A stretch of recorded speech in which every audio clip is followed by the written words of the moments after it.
Hi everyone, welcome back to Geeks Idea. This is the series on current affairs. आज 2 सितंबर of 2020 है, तो आज के करंट अफेयर्स स्टार्ट करने जा रहे हैं। अगर आप लोगों ने चैनल को सब्सक्राइब नहीं किया तो चैनल को सब्सक्राइब ज़रूर कीजिए। तो आइए स्टार्ट करते हैं। जापान ने इंडिया को एक लोन दिया है 3500 करोड़ का एज ए रिस्पॉन्स टू कोविड-19 क्राइसिस।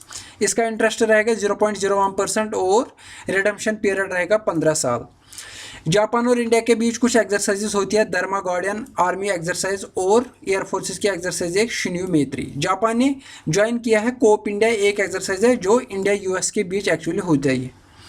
ऑस्ट्रेलिया, इंडिया और जापान ने एक मिनिस्ट्रियल वीडियो कॉन्फ्रेंस की है जिसमें फ्री, इंक्लूसिव, ट्रांसपेरेंट और non discriminatory and stable trade के बारे में बात की गई है। इंडिया को रिप्रेजेंट किया है श्री पीयूष गोयल ने।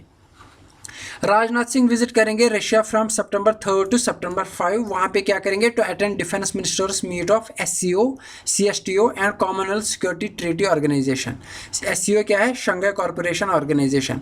ये जो CSTO है इसके बारे में कुछ पढ़ते हैं। पहले साइन किया गया था 1992 में एज कलेक्टिव सिक्योरिटी ट्रीटी या ताशकंद पैक्ट। इसमें कौन कौन सी कंट्री थी? Armenia, Russia, Kazakhstan, Tajikistan, Kyrgyzstan and Uzbekistan. फिर 1994 में बेलारूस, जॉर्जिया और अजरबैजान ने इसको ज्वाइन किया था। 2019 में एक सेशन हुआ था इस CSTO का बिश्केक में, जिसमें इंडिया ने भी अटेंड किया था। इंडिया का फर्स्ट मल्टी वेवलेंथ सैटेलाइट जिसका नाम है एस्ट्रोसैट, जिसने डिटेक्ट किया है ultraviolet light from A Galaxy जो कि 9.3 बिलियन लाइट ईयर्स दूर है फ्रॉम अर्थ। उस गैलेक्सी का नाम है AUD-F S01। Hubble space telescope के बाद स्पेस में रखा जाएगा जेम्स वेब स्पेस टेलीस्कोप जो कि 2021 में लॉन्च किया जाएगा। लद्दाख और लक्षद्वीप को इंटीग्रेट किया गया है one nation one ration card. इसी के साथ 26 स्टेट्स एंड यूनियन टेरिटरीज शामिल हो गई one nation one ration card scheme में। ये उनके नाम है। डिफेंस मिनिस्टर राजनाथ सिंह ने लॉन्च की है शावनी कोविड योद्धा संरक्षा योजना। ये लाइफ इंश्योरेंस कॉरपोरेशन के थ्रू लॉन्च की गई for the 10,000 employees working in 62 military cantonment areas across India. प्रधानमंत्री किसान संपदा योजना के बारे में पढ़ते हैं क्योंकि ये न्यूज़ में आया था और स्कीम्स हमारे सिलेबस में है। ये 2017 में अप्रूव की गई थी अंडर 14th फाइनेंस कमीशन। फिर इसका नाम रखा गया था प्रधानमंत्री किसान संपदा योजना। पहले इसका नाम था संपदा, scheme for agro marine processing and development of agro processing clusters. इसके अंडर क्या क्या आता है? Mega food parks, integrated cold chain, infrastructure for agro processing clusters, food safety and quality assurance etcetera etcetera. ये आप पढ़ सकते हो। इसी तरह दो और स्कीम्स है, प्रधानमंत्री रोजगार प्रोत्साहन योजना और प्रधानमंत्री कौशल विकास योजना।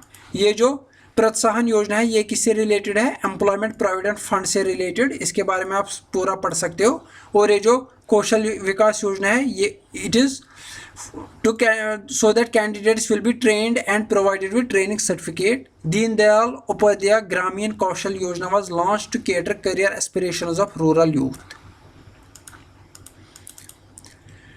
National crime records bureau release the data on farmer suicide. Actually क्या होता है? ये जो नेशनल क्राइम रिकॉर्ड्स ब्यूरो है ये एक रिपोर्ट पब्लिश करता है या रिलीज करता है एक्सीडेंटल डेथ्स एंड सुसाइड्स। उसी का एक पार्ट होता है फार्मर सुसाइड्स। लेकिन जो 2019 में रिपोर्ट दी गई थी उसमें फार्मर सुसाइड्स का डेटा नहीं दिया गया था। वही डेटा अब प्रोवाइड किया गया। उस डेटा में क्या है? 10,281 फार्मर्स ने सुसाइड किया है 2019 में, और जो डेली वेजर्स है 32,559 ने सुसाइड किया है। छत्तीसगढ़ में सबसे ज़्यादा सुसाइडल रेट है 26.4%। उसके बाद केरला और तेलंगाना।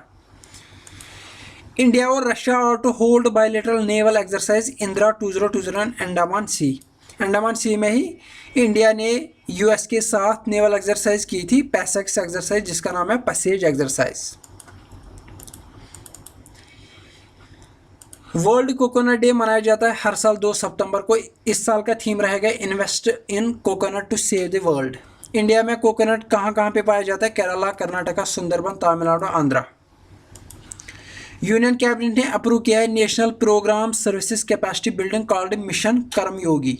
ऐसे क्वेश्चन पूछे जाते हैं कि national programme service capacity building का दूसरा नाम क्या है। इसका इंस्टीट्यूशनल फ्रेमवर्क क्या रहेगा, public human resource council headed by PM, capacity building commission, coordination unit headed by cabinet secretary, special purpose vehicle to own and operate digital assets, coordination unit headed by cabinet secretary. Fraud and risk management in digital payments report release किया गया है। किसने release किया, PayPal and data security council of India. ये जो DSCI है ये किसका है, ये नेस्कॉम से रिलेटेड है, NASSCOM। State bank of India का इको रैप रिपोर्ट है जिसके अकॉर्डिंग एस्टिमेट किया गया है जो GDP ऑफ इंडिया होगा फिनेंशियल ईयर 2021 में is expected to shrink by 10.9%, यानी कि नेगेटिव ग्रोथ -10.9% रहेगी पूरे साल के लिए। ओडिशा CM ने 2 एप्लीकेशन लॉन्च किया, अमर शहर एंड स्वच्छ शहर Odisha. Rules of transaction of business notify किया गया by ministry of home affairs for UT of Jammu and Kashmir. Very important point बन जाता है एग्जामिनेशन पॉइंट ऑफ व्यू से। The rules have been issued under the exercise of powers conferred by section 55 of Jammu and Kashmir organisation act 2019। कुछ important facts देखते हैं। Pramod Chandra Modi gets 6 month extension as chairman of CBDT Central Board of Direct Taxes. Hemant Khatri assumed charge as CMD of Hindustan shipyard limited. ICICI Prudential life ने launch किया है voice chatbot जिसका नाम है LiGo on Google assistant, very important. India railways ने develop किया है medbot to deliver food medicine to कोविड-19 patients, very very important. Bollywood film maker Karan Johar ने एक बुक लिखी है बच्चों के लिए, the big thoughts of little love. ऐसे क्वेश्चन पूछे जाते हैं। तेलुगु लैंग्वेज डे मनाया जाता है 29 अगस्त को। होप आपको आज का लेक्चर पसंद आया होगा, जितना हो सके वीडियो को लाइक और शेयर कीजिए। मिलते हैं अगले वीडियो में। Thank you very much.